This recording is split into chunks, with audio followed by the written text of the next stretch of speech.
Hey there, it's Derek from Pacific Coast Auto here. We're looking at a diesel, a turbo diesel 80 series Land Cruiser. This one here with a big suspension lift. Comes with some larger tires in the back, which is pretty cool. This one here has winter tires on the vehicle right now. It's a 4.0 liter turbo diesel inline 6-cylinder, which runs really nicely. It has 260,000 kilometers on it. I'm going to turn the engine off because it's a noisy diesel engine, and our lovely friend neighbor has been very upset about the loud engines recently, which it sounds like I'm making fun of. I do understand that it is very annoying, especially some of the modified cars with no mufflers. Okay, so this is going to be a purchase inspection of this Land Cruiser 80, and bought from auction. This is going to be sent to the USA. And so these diesel engines are really good. Very reliable, very robust engines, but they tend to, maybe perhaps because of how reliable they are, tend to not get serviced as often as they need to be in some cases. Now I find this is more the case with the 60 series than the 80 series. This one looks like it's very good. The coolant, although I could not test because this one came in today and it's hot, and if I open this up, I will scald my hand through volcano pressure. And I'm not going to do that, so probably it's okay. Sometimes they don't change the radiator fluid or the oil enough in these. I think the same thing kind of happens around the world with Land Cruisers, and they are robust engines and they do handle a lot, so I would say not a risk concern for the most part. Okay, now I'm going to close the hood here. It's a dual battery one. Yes, dual batteries, 24 volt power, and they're both 115 or 1,150 cold cranking amps. So that's a lot of amps when you add the two of those together, which is maybe how electricity works. I'm not sure if you add those two together to get your cold cranking amps on a 24 volt system or not. Somebody out there knows, and somebody's going to tell me. All right, now here's the auction inspection sheet, and I'm going to translate this for you, and then I'm going to show you the condition of the car. This will just take a few seconds, and so skip ahead if you're not interested in this, but this is what you make your decision on purchasing the vehicle based on at the auction. I'll look at this and some low-res pictures, and so it's very good to understand what this means compared to the vehicle. And so if you're interested in buying from auction, it's probably a good idea to watch this. It's a 1993 Land Cruiser VX Limited is the grade. I'm sorry, I said 4 liter. It's a 4.2. It's the 60 series that has the 4 liter. 4.2 is the 80 series turbo diesel engines. And so I'm sorry about that one. This is apparently my hand gestures for being sorry. It's an auction grade 3, interior C, and this one's going to the USA to Tacoma. So sales points are purchased from user, first time at auction, and spare key is going to be sent to you. And it has wheels and tires inside the car. They didn't mention it, but they're pretty good amount of tread, and they're BF Goodrich mud terrain wheels and tires that are larger than these ones here. They're a 315 80 R16, I think. And so a nice big size. That'd be like a 35, I think, yeah. Okay, some original parts inside the car. I'll show you those when we get to it. And then has history papers from 2014 to 2017. And then here's the report. Seat wear, steering wheel wear, console peeling. This actually has like a little mini fridge inside, and that's the piece that's peeling. I'll show you when we get in there. Rear bumper has pieces missing, but they happen to be these pieces that they already said that come inside the car. Aftermarket suspension on it and various other aftermarket parts. Underside has surface rust, but really no concern there. Over fender scratched, various scratches and dents. And then if you look at the body, it's super clean, and then peeling paint on the hood and the roof, but it's not that bad. And then S1 on the back, which is rust. That's on the back bumper there. Now, I didn't think that was a concern, but they did miss some corrosion in two parts. There's one right underneath the window here, and one on the bottom of this door here. And again, I'll show those to you.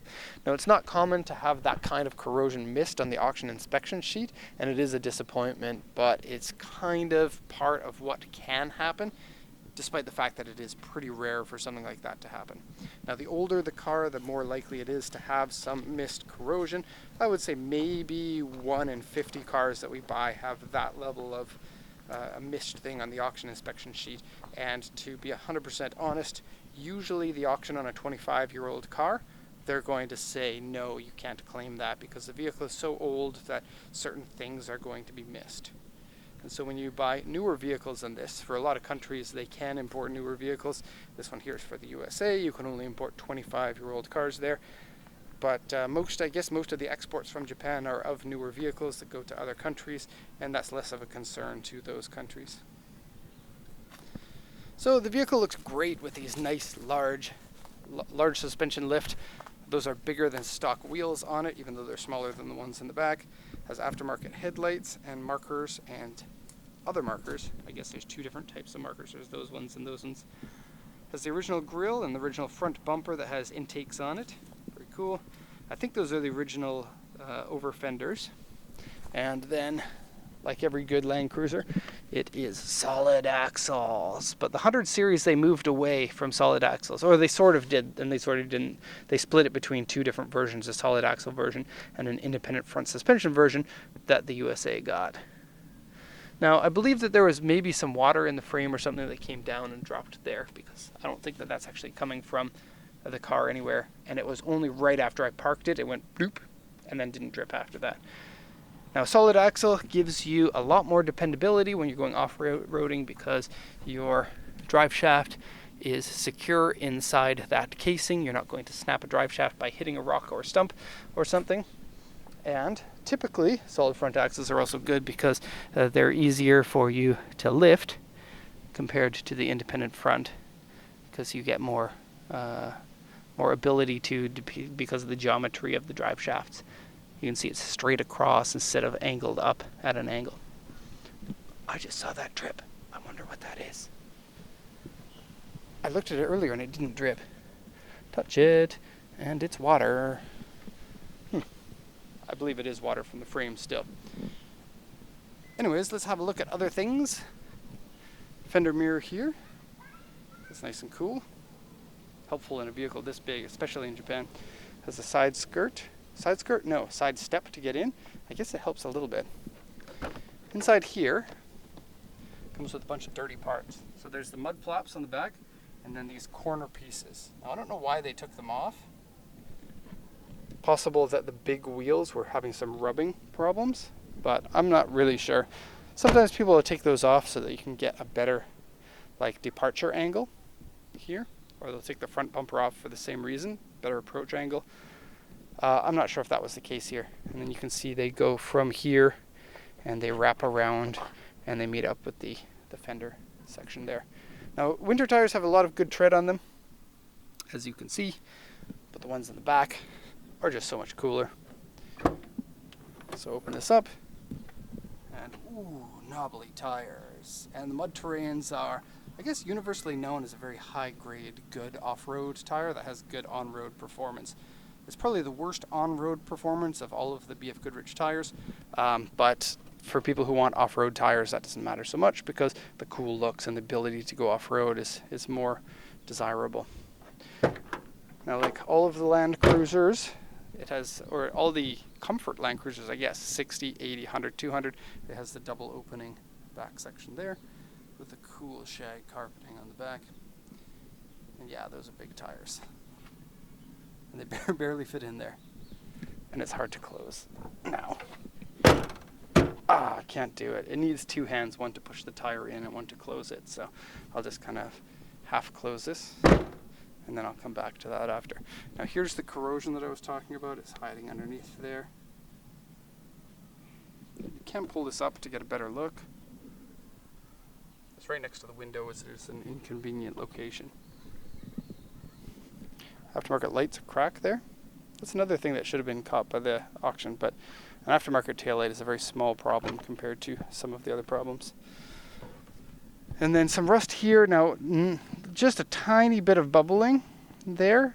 Most of that is able to be polished off, and so you probably don't have to do any body work on that. You can just grind and then maybe paint. I don't even know if you would want to. Depends on how good you are at blending paint, but it is what it is. There you go. And then the frame.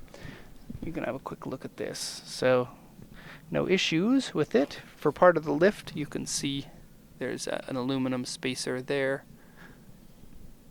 for the front bars, and they have a name that I don't know what it is. Okay, and on to the interior of the front. Now I did give an option to change those wheels to the owner. If you're the owner listening to this, we can also have a shop take a look at that dripping in the water to make sure it isn't in fact leaking from anywhere. Okay, power windows, has aftermarket tweeters put in here, and then has these big door visor pieces, which are perfect for smoking your cigarettes in your car. And if you don't smoke cigarettes, then maybe the Land Cruiser is not for you. Wait, that's not true. But a lot of people who drive Land Cruisers in Japan are smokers, so there's a high chance to get one that smells like cigarettes inside. This one has a mild smell inside. Seat also has pilling, which you could, I guess, shave off? I don't really know. Okay, so you can increase your throttle. I guess it's not called throttle on a diesel. You can increase your idle speed with that. I would start the engine, but don't want to have someone yell at me. And then this one, surprise, surprise, center diff lock, rear diff lock, front diff lock. It has all the diff locks that you want. It does flash when you put it on, and I'm not sure because I've never actually taken one of these off-road. I don't know if that's normal for it to do that. You get a button or like a light up here that flashes, and it could be that it's not engaging and needs something to be checked, maybe.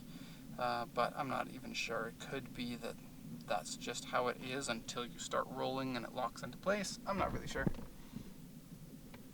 But having those, even if it's not functioning properly, is a win, because the vehicle's worth quite a bit more with those, especially the double one. They come as either just rear or rear and front. Here's the fridge thing. Here's the peeling that they were talking about. And it's a cool / hot box. You can cold your drinks, or you can hot your drinks. What's this? A little cup holder or something. That's neat. And then high gear range and low gear range for your four-wheel drive. If you're down with that, you wouldn't need the low gear range most of the time, but if you are going to be using those rock crawling tires, then you would. Okay, I'm going to close the door here. That's basically going to be the end of it. If you're the owner of this, do please let me know about those wheels and tires in the back if you want those swapped onto the car. That's personally what I would do, because those tires are worth more than these winter tires are. And then the other tires, unfortunately, we can't ship them in the car because for roll and roll off shipping they don't allow for it, and so those would generally be just thrown out.